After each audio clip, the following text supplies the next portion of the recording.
ഒരു സമയത്ത് അഹങ്കാരി എന്ന പേര് കേട്ടിരുന്ന വ്യക്തിയാണ് ആസിഫ് അലി. ആര് വിളിച്ചാലും ഫോൺ എടുക്കില്ല. അങ്ങനെ ഒരുപാട് നെഗറ്റീവ് അഭിപ്രായങ്ങളുള്ള നിരവധി സിനിമകൾ പരാജയപ്പെട്ട് തകർച്ചയുടെ വക്കിലെത്തിയ ഒരു മനുഷ്യനാണ് ആസിഫ് അലി. അന്നും ഇന്നും ചിരിച്ച മുഖത്തോടുകൂടി പ്രതികരിച്ച് മുൻപോട്ട് പോയിരുന്ന അദ്ദേഹത്തെ ഇപ്പോൾ അവസാനമായിട്ട് ജനങ്ങൾ ഏറ്റെടുത്തിരിക്കുന്നത് ഒരു ട്രെയിലർ ലോഞ്ചുമായി ബന്ധപ്പെട്ട വിവാദമാണ്. അതുപോലെ തന്നെ രമേശ് നാരായണനും ഉണ്ട്. മുമ്പ് ഇന്ന് നിന്റെ മൊയ്തീൻ എന്ന ചിത്രവുമായി ബന്ധപ്പെട്ട് സംവിധായകൻ RS വിമലും പൃഥ്വിരാജുമായി ബന്ധപ്പെട്ട് ഒരു പ്രസ്താവന ഇറക്കുകയും അതുമായി ബന്ധപ്പെട്ട ചില പ്രതിസന്ധികൾ ഉണ്ടാവുകയൊക്കെ ചെയ്തിരുന്നു. എന്തായാലും രണ്ടുപേരെയും ഒന്നിച്ചുകൊണ്ടുള്ള ഒരു വിവാദമാണ് ഇപ്പോൾ സൃഷ്ടിക്കപ്പെട്ടിരിക്കുന്നത്. ഇവിടെ നായകനായിട്ട് ജനങ്ങൾ വാഴ്ത്തുന്നത് ആസിഫ് അലിയെയും വില്ലനായി കരുതുന്നത് നമ്മുടെ രമേശ് നാരായണനെയുമാണ്. എന്നാൽ അവിടെ സംഭവിച്ച കാര്യങ്ങളൊന്ന് നമുക്ക് നോക്കേണ്ടതുണ്ട്. ഒരു ദിവസം ഒരു ഷോ വരുന്നു, അത് ട്രെയിലർ ലോഞ്ചാണ്. ഈ ഒരു പരിപാടിയിൽ ഒരുപാട് വിശിഷ്ട വ്യക്തികളെ വിളിക്കുന്നു. അതിൽ പലർക്കും ഓരോ മൊമെന്റോ കൊടുക്കുന്നു. എന്നാൽ കുറേ സമയം ഇരുന്നിട്ടും രമേശ് നാരായണന്റെ പേര് വിളിക്കുകയോ സമ്മാനത്തെക്കുറിച്ച് പറയുകയോ ചെയ്യുന്നില്ല. എന്നാൽ അവസാനം തനിക്ക് പോവേണ്ടതുണ്ടെന്ന് പറഞ്ഞ് പോവാൻ നിൽക്കുന്ന രമേശ് നാരായണനെ അവിടെ മൊമെന്റോ കൊടുത്ത് ആദരിക്കാനായി വിളിക്കുന്നു. എന്നാൽ അദ്ദേഹത്തിന്റെ പേര് പോലും കൃത്യമായി വിളിക്കാതെ മറ്റെന്തൊക്കെയോ തെറ്റി പറഞ്ഞ് അദ്ദേഹത്തിന് മൊമെന്റോ കൊടുക്കാനായി ആസിഫ് അലി വരുന്നു.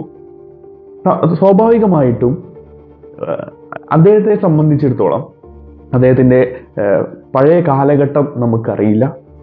പടികൾ കയറാൻ ബുദ്ധിമുട്ടുള്ള, കാലുകൾക്ക് വേദനയുള്ള അദ്ദേഹം എത്ര കഷ്ടപ്പെട്ടിട്ടാണ് ഈ നിലയിലേക്ക് എത്തിയതെന്ന് നമുക്കറിയില്ല. അതുകൊണ്ട് തന്നെ ഓരോ കലാകാരനും ഈ നിലയിലേക്ക് എത്താൻ ഒരുപാട് പ്രതിസന്ധികൾ കടന്നുപോയിട്ടുണ്ടാവും. സ്വാഭാവികമായിട്ടും അവരെ വീണ്ടും വേദനിപ്പിക്കുമ്പോൾ അവർ പഴയ കാര്യങ്ങൾ ഓർത്തുപോയേ കാണാം. അതുകൊണ്ട് തന്നെ വീണ്ടും തരം താഴ്ത്തിയതുപോലെ അദ്ദേഹത്തിന് തോന്നിയിട്ടുണ്ടാവാം. ഇതിനൊരു പ്രധാന കാരണം സംഘാടകരുടെ വീഴ്ച തന്നെയാണ് എന്നാണ് എനിക്ക് തോന്നിയിട്ടുള്ളത്. കാരണം കൃത്യമായ രീതിയിൽ ലിസ്റ്റ് ഉണ്ടാക്കുകയോ ആരൊക്കെ അവിടെ ഉണ്ടായിരുന്നെന്നോ ആർക്കൊക്കെ അവാർഡ് കൊടുക്കണമെന്നോ ആർക്കൊക്കെ മൊമെന്റോ കൃത്യമായി നൽകണം, ആർക്കാണ് ആര് ഏൽപ്പിക്കണമെന്നോ ഒന്നും കൃത്യമായ ധാരണ അവിടെ ഉണ്ടായില്ല. അപ്പോൾ സംഘാടന കാര്യത്തിൽ വീഴ്ച പറ്റി എന്നത് യാഥാർത്ഥ്യമാണ്. അതുകൊണ്ട് തന്നെ ഈ ഒരു വിഷയത്തിൽ ഒരിക്കലും ഒരു വ്യക്തിയെ ബോധപൂർവം കുറ്റപ്പെടുത്താൻ കഴിയില്ല. പിന്നെയുള്ള കാര്യം ആസിഫ് അലിയുമായി ബന്ധപ്പെട്ടാണ്. അവിടെ ആസിഫ് അലിക്കുണ്ടായ ബുദ്ധിമുട്ട്, വേദന, അദ്ദേഹത്തെ ഒഴിവാക്കിയതൊക്കെ എടുത്തു പറയേണ്ട കാര്യമാണ്. അതിൽ ആസിഫ് അലിയെ ചിരിച്ചുകൊണ്ട് അദ്ദേഹം അതിനെ അതിജീവിച്ചത് വളരെ സന്തോഷമുള്ള കാര്യമാണ്. മറ്റു ചില നടന്മാരാണെങ്കിൽ അവരെങ്ങനെ പ്രതികരിക്കുമെന്നുള്ളതിനെ കുറിച്ച് പലതരത്തിലുള്ള കമന്റുകൾ ഇപ്പോൾ തന്നെ വന്നു തുടങ്ങിയിട്ടുണ്ട്. ആസിഫ് ആയതുകൊണ്ടാണ് ചിരിച്ചത്, മറ്റു ചിലരാണെങ്കിൽ അവിടെ വേറെ രീതിയിലേക്ക് കാര്യങ്ങൾ മാറിയേനെ എന്നൊക്കെ പറയുന്നവരുണ്ട്. എന്തായാലും അദ്ദേഹത്തിന്റെ മാന്യതയും മറ്റുമൊക്കെ അദ്ദേഹത്തിന് നൽകിയത് വലിയ ഹൈപ്പ് തന്നെയാണ്. എനിക്കിപ്പോൾ ഓർമ്മ വരുന്നത് ഒരു സിനിമയെ കുറിച്ചാണ്. വർഷങ്ങൾക്ക് ശേഷം എന്ന സിനിമയിൽ നിവിൻ പോളിക്ക് കിട്ടിയ ഒരു ആദരവുണ്ട്, ഒരുപാട് പേർ ഏറ്റെടുക്കുന്ന ഒരു സന്തോഷകരമായ നിമിഷം.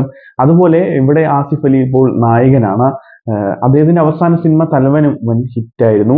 അതിനുശേഷം ഈ ഒരു വിവാദം അദ്ദേഹത്തിന് നൽകുന്ന മൈലേജ് നല്ലത് തന്നെയാണ്. നമ്മൾ കണ്ടത് ഒരു ചെറിയ കഷ്ണം വീഡിയോ മാത്രമാണ്.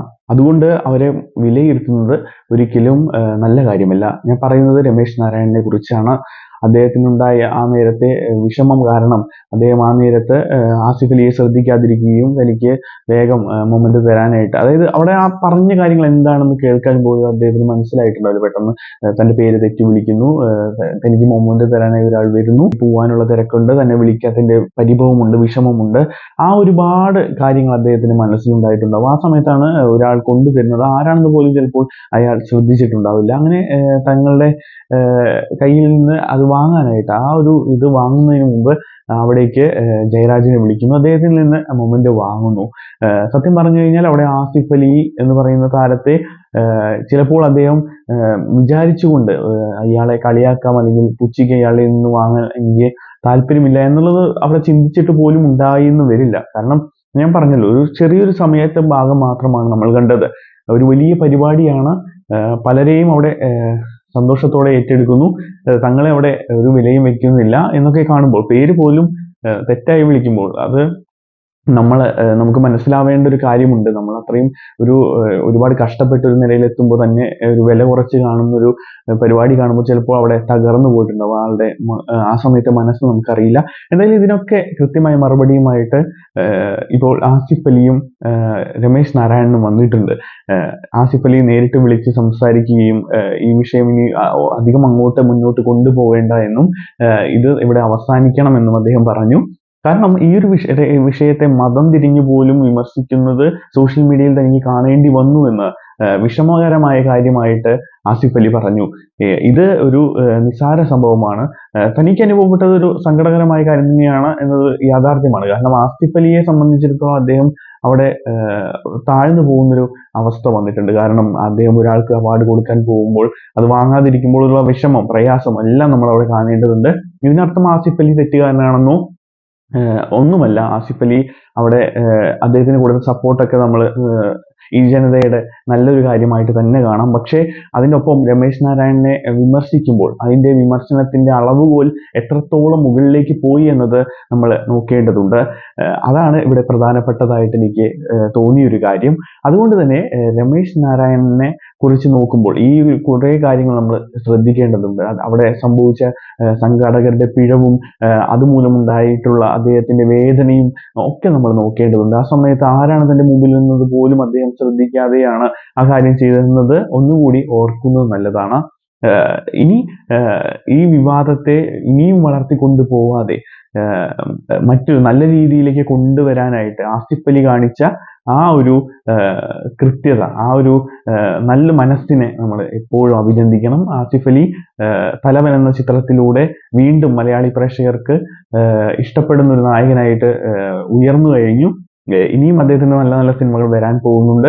വ്യത്യസ്തമായ സിനിമകൾ നല്ല രീതിയിൽ അവതരിപ്പിച്ച കഥാപാത്രങ്ങളെ മനോഹരമാക്കുന്നതിനുള്ള അദ്ദേഹത്തിന്റെ കഴിവ് അത് എടുത്തു പറയേണ്ടതാണ്. ഒപ്പമല്ല, ഈ ഒരു കാര്യത്തോടു കൂടി ജനങ്ങൾക്ക് പ്രിയങ്കരനായി മാറിയിരിക്കുകയാണ് ആസിഫ് അലി. എന്തായാലും നല്ല സിനിമകളുമായി അദ്ദേഹത്തിന് മുൻപോട്ട് പോകാൻ സാധിക്കട്ടെ. അതുപോലെ രമേശ് നാരായണൻ നല്ല മ്യൂസിക് ഡയറക്ടറാണ്. നല്ല നല്ല പാട്ടുകൾ അദ്ദേഹം ചെയ്തിട്ടുണ്ട്. ഇനി അദ്ദേഹത്തെ തേജോവധം ചെയ്യാതെ അദ്ദേഹത്തിന്റെ തെറ്റ് മനസ്സിലായി താൻ എത്രയൊക്കെ വേദന അനുഭവിച്ച് നിൽക്കുകയാണെങ്കിൽ ഒരാളവിടെ താൻ കാരണം അപമാനിക്കപ്പെട്ടതിൽ ദുഃഖമുണ്ടെന്ന് അദ്ദേഹം തന്നെ പറഞ്ഞു കഴിഞ്ഞു. അപ്പോൾ ആ ഒരു വിഷയവും അവിടെ അവസാനിക്കേണ്ടതാണ്. സംഘാടകരാണ് ഇനി ശ്രദ്ധിക്കേണ്ടത്. ഒരു വലിയ പരിപാടി നടത്തുമ്പോൾ അതിന്റെ സംഘാടനം മോശമാവാതെ കൃത്യമായി എല്ലാവരെയും സമഭാവനയോടെ സമമായി കൃത്യമായി തന്നെ അവരെ കാണുകയും അവർക്ക് വേണ്ട പരിഗണന കൊടുക്കുകയും ചെയ്യണം എന്നുള്ളത് ഇതിലൂടെ മനസ്സിലാക്കാം.